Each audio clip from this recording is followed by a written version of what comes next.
Now a step closer to a possible resolution to the mosque fight at Ground Zero. The first hint tonight, the developers might be willing to budge on the location. So will the mosque in fact be moving?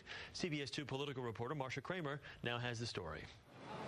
Call it getting a foot in the door. Governor Paterson plans to meet with Sharif El-Gamal, the developer of the controversial Ground Zero Mosque, as early as this week to offer them state land at another location for their cultural and religious center.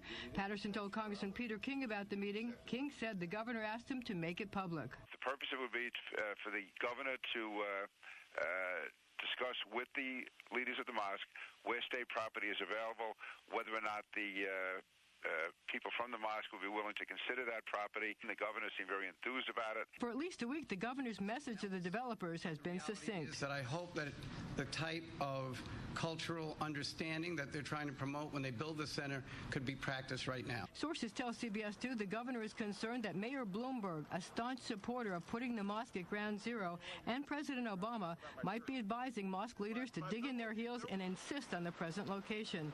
But there was a glimmer of hope. They are open to a compromise. In a Twitter posting, the developer said, quote, "For the past week, we have focused on trying to respond to attacks and detractors of our project. What's become clear is they won't listen.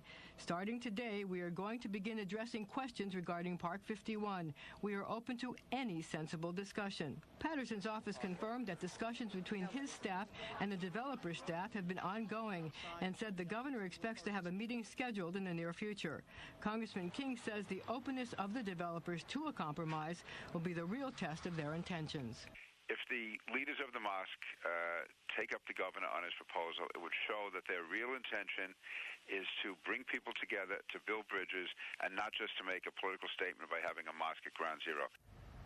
Now, there's also the issue of separation of church and state and whether the governor should provide state land for a mosque. Congressman King says in this case it would be okay, especially if the compromise meets the needs of both sides. Chris?